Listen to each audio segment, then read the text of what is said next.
नमस्कार, एग्रीमीटर के इस खास शो में आप सभी का स्वागत है। मैं हूं विपुल सिंह और आज के एग्रीमीटर में हम विशेष तौर पर फोकस करने वाले हैं जीरा और धनिया को लेकर के। इन दोनों कमोडिटीज़ पर आज होगी डिटेल में बातचीत और इस पर बातचीत करने के लिए हमारे साथ जुड़ रहे हैं पैराडाइम कमोडिटीज़ के सीईओ बीरेन वकील जी। बीरेन सर, बहुत बहुत स्वागत सर आज की इस चर्चा का हिस्सा बनने के लिए। तो अब बीरेन सर, सबसे पहले आपसे जानना चाहेंगे कि अगर हम बात करें जीरे की, तो अप्रैल से दिसंबर के बीच जो एक्सपोर्ट है उसमें हमने देखा करीब 12% से ज़्यादा की गिरावट देखने को मिली है। अभी एक्सपोर्ट के लिहाज से डिमांड को किस तरीके से देख रहे हैं आप, और आगे फ्यूचर की अगर बात करें तो फिर किस तरीके से डिमांड को देख रहे हैं आप? फिलहाल मिडिल ईस्ट में जो शिपिंग और कंटेनर डिस्ट्रप्शन है उसके कारण काफी कुछ कंटेनर फ्रीज हो गए, रुक गए हैं। ये ओरिजिन डेस्टिनेशन के बीच जो डिस्ट्रप्शन होता है उसी के कारण पर्टिकुलर स्पाइसेस ट्रेड को दिक्कतें ज्यादा है।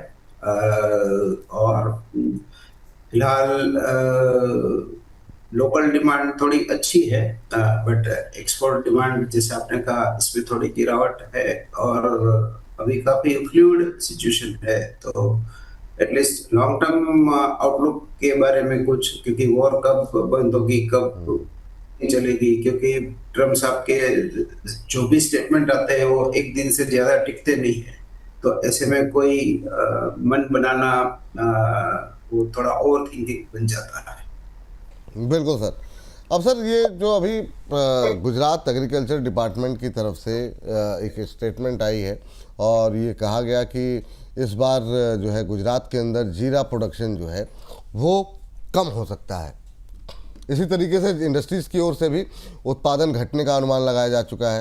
तो अगर प्रोडक्शन की बात करें तो आपका अनुमान क्या है और आपके पास क्या इनपुट्स आ रहे हैं, किस तरह रह सकता है उत्पादन? ये पर्टिकुलर ये सीजन का जो पिछला जो खरीफ और रबी के बीच का जो ट्रांजिशन था वो नॉट सो फ्रेंडली, क्योंकि ऐसा कुछ रहा कि ठंड के समय ठंड ना मिली, गर्मी के समय गर्मी ना मिली, उस काइंड अजीब सा वेदर रहा जिसने काफी क्रॉप्स के यील्ड पर इंक्लूडिंग जीरा थोड़ा एडवर्स इफेक्ट किया हुआ है। जीरा में पर्टिकुलर पुराना पकाया स्टॉक कंफर्टेबल है और एक्सपोर्ट सिनेरियो थोड़ा अनसर्टेन होने के कारण मार्केट ऊपर में चल नहीं पा रहा है। बट सप्लाई के मामले में फिलहाल पर्याप्त है। अगर डिसलोकेशन होता है तो पर्टिकुलर लोकल डिमांड थोड़ी इसको सपोर्ट करेगी। और धनिया में पर्टिकुलर रुझान थोड़ा लोगों का इन्वेस्टमेंट या स्टॉक गोडाउन में डालने का धनिया में थोड़ा ज्यादा दिख रहा है। अच्छा सर, करंट समय में अगर हम डोमेस्टिक डिमांड की बात करें तो वो कैसी लग रही है आपको? कारोबारियों को क्या अभी जीरे का स्टॉक बढ़ाना चाहिए या अभी थोड़ा वेट करना चाहिए? किस तरीके से आप देख रहे हैं?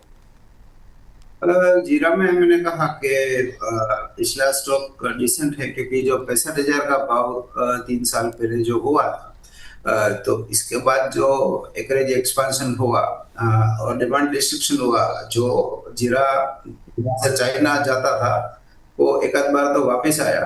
तो यूजुअली बहुत बड़े स्पाइक है वो अगले 3-4 साल के लिए वो डिमांड डिस्ट्रक्शन कर देते हैं। उसकी मुकाबले ऐसा दिख रहा है कि अभी भी वेल सप्लाइड मार्केट है, इस माल की कोई शॉर्टेज दिख नहीं रही है। तो और जीरा में एक चीज क्या होता है कि इसकी फ्रेग्रेंस का जो वोलेटाइल ऑयल का एक जो बात है वो काफी अहम है। तो स्टोरेज कैसे है और किस क्वालिटी का है, इसमें क्वालिटी पैरामीटर्स काफी अहम रहते हैं। अब सर, अगर बीते एक महीने की बात अगर हम करें तो करीब 4% से ज़्यादा का करेक्शन जीरे के प्राइसेस में आ चुका है। अभी शॉर्ट टर्म के लिहाज से आप क्या आउटलुक देख रहे हैं, ख़ास तौर से अगर इसको इस रोशनी में देखें कि अब नई फसल जो है वो आने को जो है वो तैयार है, तो क्या उससे और ज़्यादा प्रेशर बढ़ता हुआ दिखाई देगा जीरे की कीमतों में?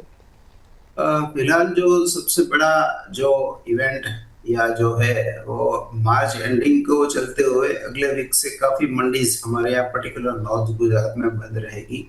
और मार्च में ये टिपिकल लास्ट वीक है वो थोड़ा कैश क्रंच का होता है। तो नई बुक्स जो बनेगी वो 1 अप्रैल से ही बनेगी। तो बेटर है कि ये जो वीक है अगला वीक उसको थोड़ा रैंडम मूवमेंट को देखते हुए थोड़ा इग्नोर करना चाहिए। हम्म। तो अभी मतलब थोड़ा सी आवाज़ कट गई, तो क्या अभी प्रेशर बना रहेगा सर, ये कह रहे हैं? जो कहा कि लिक्विडिटी क्रंच फिलहाल है, मीन्स तेजी के लिए पहला जो रॉ मटेरियल है वो पैसा है। तो पैसा होगा तो आगे कुछ बात बनेगी। अभी फिलहाल पैसे की शॉर्टेज। अच्छा, ठीक है सर। अब थोड़ी सी आगे बात कर लेते हैं सर, जीरे के बाद धनिया की। अप्रैल से अगर दिसंबर के बीच में देखें तो धनिया के एक्सपोर्ट में करीब 10% की बढ़ोतरी देखने को मिली है। आगे क्या ये कंटिन्यू रहेगा सर? एक्सपोर्ट डिमांड कैसे देख रहे हैं आप?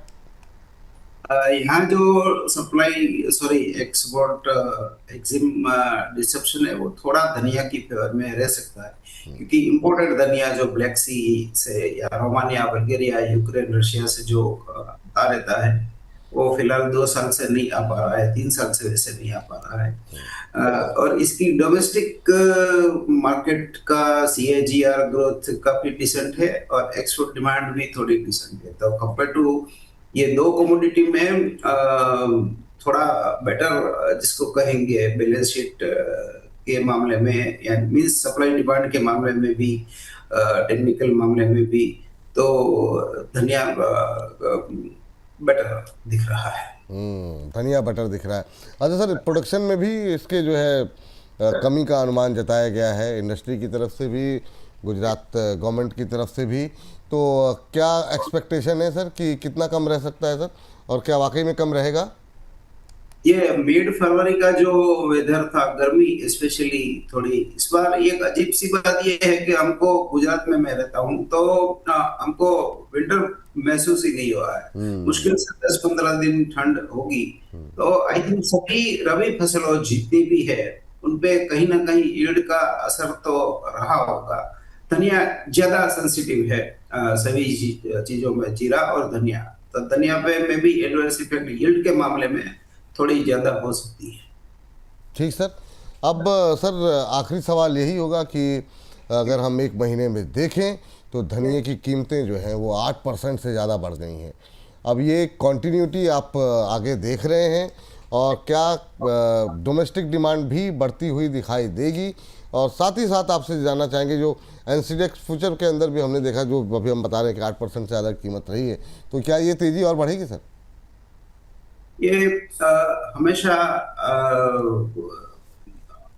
हॉट मनी के लिए एट्रैक्टिव चीज रही है पिछले 10-15 सालों से अगर देखें तो थोड़ा अभी फिलहाल एसेंशियल कमोडिटीज पर जैसे व्हीट या जितना ओवर सप्लाइड मार्केट है और प्राइस कंट्रोल भी है वहाँ पे, तो लोगों का रुझान ऐसी चीजों में है जिसमें इंटरवेंशन या पॉलिसी रिस्क कम हो, थोड़ी बेटर शेल्फ लाइफ हो। तो उस कारण से अभी फिलहाल दुनिया में थोड़ा लोग जो स्टॉकिस्ट रूरल मनी है, रूरल कैपिटल, वो थोड़ी आ रही है। जी सर, बहुत बहुत शुक्रिया, बहुत बहुत धन्यवाद जीरे और धनिये पर डिटेल में बातचीत करने के लिए, अपनी राय देने के लिए। कोई डिस्क्लोजर रहेगा सर आपकी तरफ से? मेरा कोई एक्सपोजर नहीं होता है और मैं प्योरली रिसर्च पर ही चलता हूँ। जी, बहुत बहुत शुक्रिया सर, थैंक यू अपनी चर्चा में शामिल होने के लिए, हमारी इस चर्चा में शामिल होने के लिए और अपनी राय देने के लिए। तो हमारे इस खास कार्यक्रम को यहीं पर समाप्त कर रहे हैं। आप लगातार बोनस के साथ बने रहिए, अपनी टिप्पणियां हमें अवश्य देते रहिए। मुझको अभी के लिए इजाज़त दे दीजिए। नमस्कार।